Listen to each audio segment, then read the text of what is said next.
asalaamaaleykum donc moom bëgg a def benn live bu ndaw si démb la laa bëggoon def parce que démb le 15 août donc dafa am événement boo xam ne c'est historique et dans l'histoire du monde en géopolitique je pense que ne que ay ati dinañ ko jàngale si école yi donc boo amee sens événement bu mel noonu mu fekk la ci kaw àdduna nga dund ko en direct mën ko lire en direct gis ni mu amee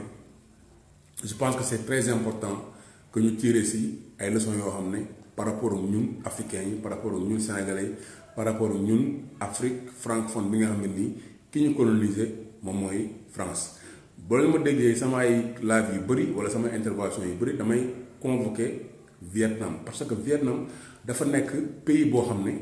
benn moment ci seen àdduna ñun ak ñoom ñoo tolloo woon parce que ki ñu colonisé woon mooy France moom ni ñu colonisé woon noonu la leen colonisé woon. def fa système boo xam ne nii dañ leen doon liggéeyloo di jël seen ay ressources di ko yóbbu France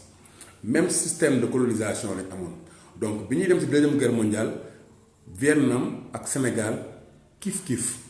lan moo tax léegi ñun en 2021 Vietnam gën ñu développé ay années je dirais année lumière mais je dirais juste quelques années lan moo tax ba loolu mën a nekk donc li si nekk mooy ñun ñaar. nan la ñu amee suñu ay indépendance suñu indépendance ñun dañ ko am ci référendum bu ñu jox mais indépendance boobu c'est une indépendance de surface boo xam ne en profondeur ba léegi suñu bateau France mi ngi ko tax mais Vietnam ñoom dañu am seen indépendance ci xeex d'abord ak les Français ci benn guerre boo xam ne bataille boo xam ne je rappelle toujours mooy Dien Bien Phu nga xam ne ni général Nguyen Diap moom moo nekkoon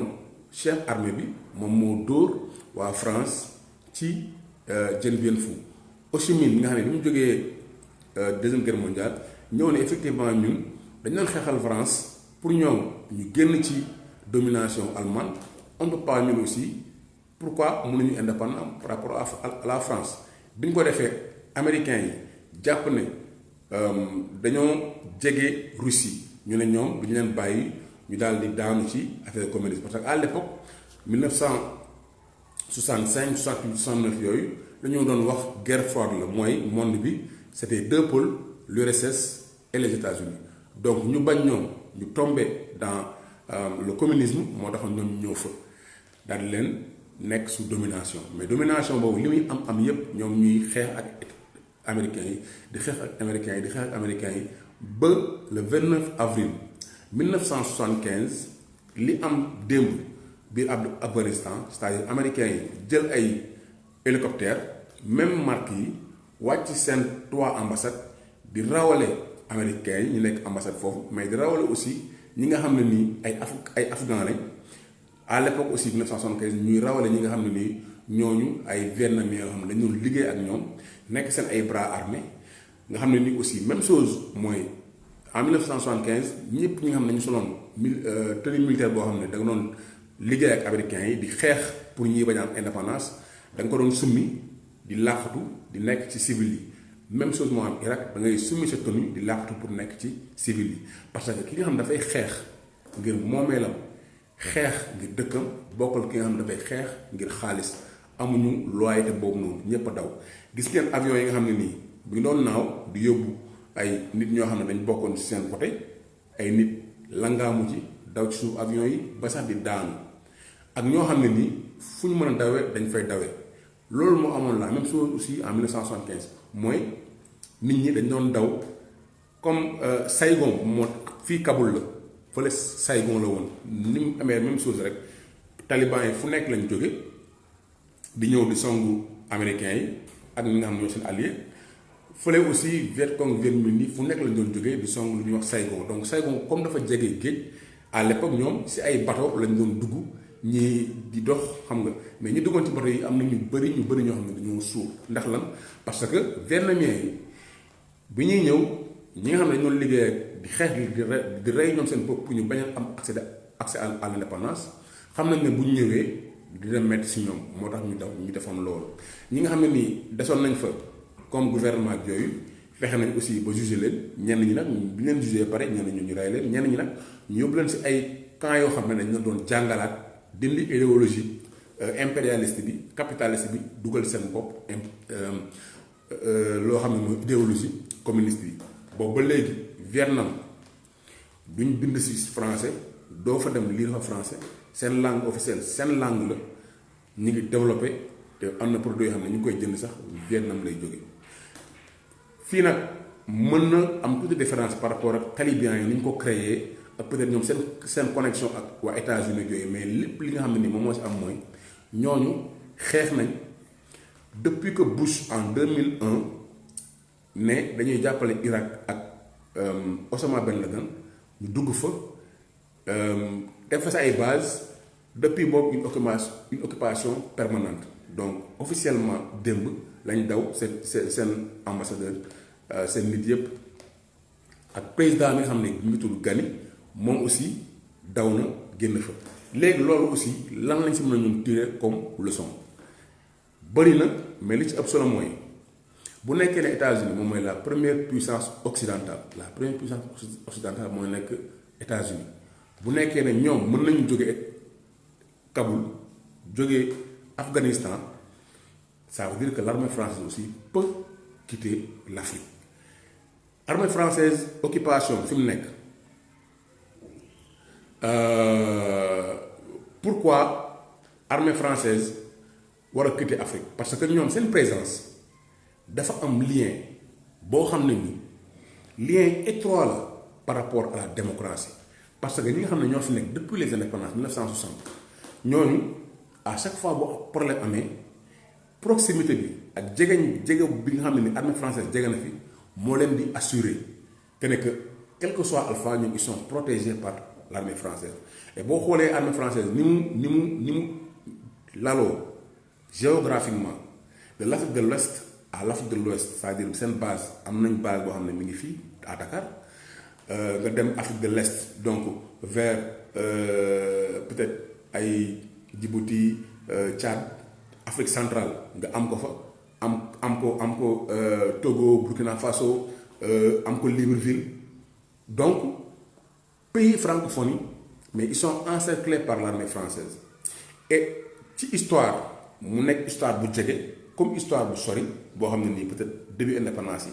on a vu que à chaque fois bu amee révolution wala bu amee volonté boo xam ne nii mi ngi jóge ci peuple bi parce que loolu moom mooy la volonté du peuple doit primer surtout on a vu que armée française dafay intervenir mais de façon très dynamique on l'a vu en 1992 au Cameroun armée française intervenir na fa on l'a vu avec le problème de Gbagbo et de Ouattara armée française il a tué beaucoup d'Ivoiriens pour protéger et ils ont attaqué le bunker de Gbagbo donc ñoom ñoo jàpp Gbagbo te loolu bëri na bëggoon na am Mali xam nga am na si ay dëkk pratiquement Togo pratiquement tous les pays Centrafrique tous les pays africains yoo xam ne sont ont la présence de l'armée française sur le territoire bu amee problème ñi ngi fi teg ñoo xam ne ñoom dañuy doxal seen politique di garder ñoom seen ay intérêt dañuy am protection boo xam ne nii moo leen di permettre ñu perpétuer ñoom li ñu bëgg a def et loolu dama koy fàttali li mu amee waa Libye merci Amdi Moustapha effectivement Libye bi nga xam ne nii am na les émeutes de l'électricité loolu c'était bi fi ñoom Abdoulaye Wade nekkee boo xoolee Karim Wade lu mu njëkk a def le problème mooy bi nga xam ne ni Dakar jàpp na ne mi ngi tàq Karim Wade dafa woo Robert Bourgi donc Bourgi moom dafa nekk ci lu ñuy wax peggu France Afrique dafay liggéeyal France mais activement day ñooñu héritier wu Foccart lañ tu vois donc bi mu amee dafa woote ne tonton xam nga est-ce que mënuñu koo jël si c'est-à-dire moom da doon espérer armée française ñoo ne ko coppe yóbbu ko te boo xoolee Gani nu mu demee mais c'est parce que armée américaine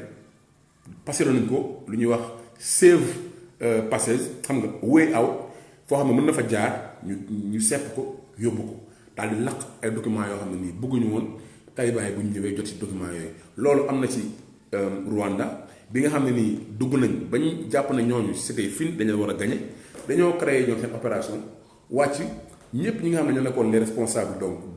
du génocide rwandais ñu fexe ba génn leen pour que ñu bañ leen jàpp ñu daal di génne yenn secret yi lépp li nga xam ne nii ay documents la woon yu wane ñoom seen implication ñu jéem ko yàq jéem ko làq jéem ko tasaare même loolu def nañ ci enquête ba jàpp ne effectivement l'armée française a pris activement part une grande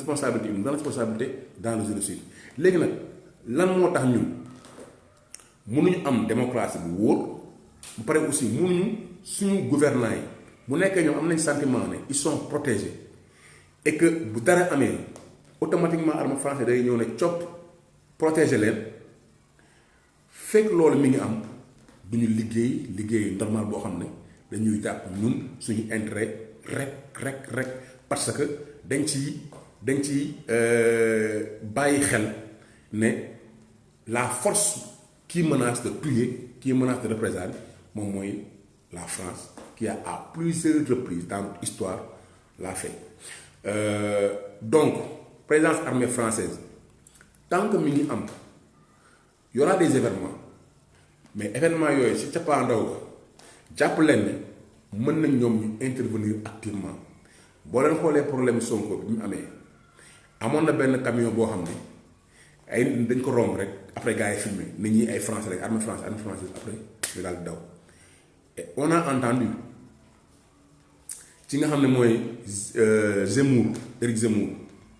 mu wax ne moom bi nga xam ne nii émeute marché yi am nañ Macron était sur le point d'envoyer ou bien de décider que l'armée française intervienne militairement activement après si lañ ko bàyyi donc ñun li ñu bëgg mooy changement radical loolu mënul am fii ak armée française mi ngi fi am ay base boobu nag dafay am ñaar jeexital benn bi protection la pour ñi nga xam ne ñoom bu dëkk bi ne tel tax armée française dina fexe ba ñoom ñu jóge fi seen famille jóge fi ñu mën a yóbbu seen famille fii nag Sénégal dañoo bëri famille am nga bàjjen bokk la États-Unis bokk la yeneen dëkk yoo xam ne nii boo jëlee sax kii ak sa xaj ak yooyu noonu daal dem fii da ngay am bàyyi mënoo yóbbu famille yëpp mais nag ñi nga xam ne nii ñu ngi ci kaw égoïste nañ hypocrite boo xam ne mën nañ jël ñoom seen famille restante daal koy yóbbu beneen bi jeexital bi mooy c'est une menace c'est-à-dire c'est une sécurité pour eux mais c'est une menace aussi pour eux mooy am nañ possibilité ñu yàq la wala ñu rey la ndax bi nga xam ne nii armée française tëre na si ay ivoiriens ba ñu dee ba ivoiriens yi song hôtel boobu noonu ba ñu génn fa dans la précipitation dañ fa bàyyi seen benn ordinateur bu doon chargé bi ñu fa demee li ñu fa gis mooy dañu am information non seulement président Gbagbo mais toute l'opposition ça veut dire que opposition bi muy Ousmane Sonko muy Thierno Alassane Sall muy Abdoul Mbaye ñun ñëpp dañuy def ay bulletins yoo xam ne nii mais bulletin d'information la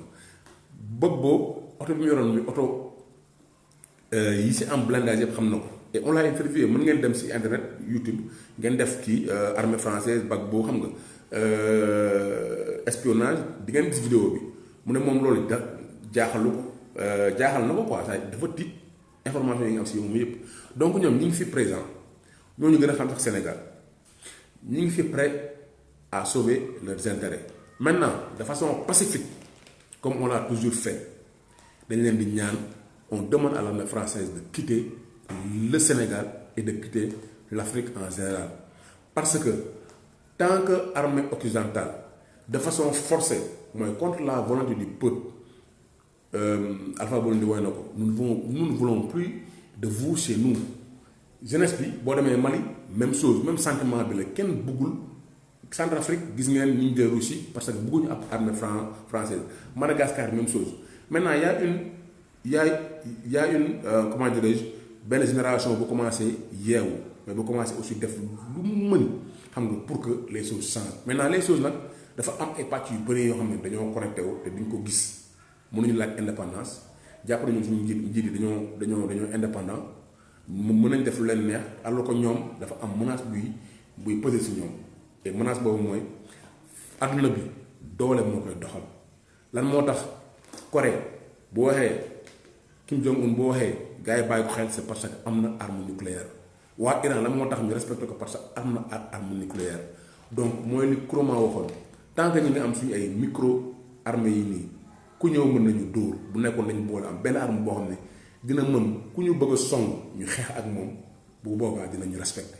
mais tant que ñoom saa ñu décidé ñoo ñu ëpp doole lu ñu bëgg a def ñu def ko ku ñu bëgg a rey ñu rey ko ku ñu menacé ñu xam ne menacé na am nañu information si lépp bu nekkee ne yow nangu woo ko par rapport ak li ñu tegal diplomatiquement xam nga dinañ la yàq parce que ils ont les informations yoo xam ne nii mën nañ la gaañ donc loolu laa waxoon laay indi ci jàngat bi ñu mën a jàngat ci crise bi am en Afghanistan ni ñu ko mën a jàng dañu en tant qu'africain te ni ñu ko mën a utiliser jërëjëf.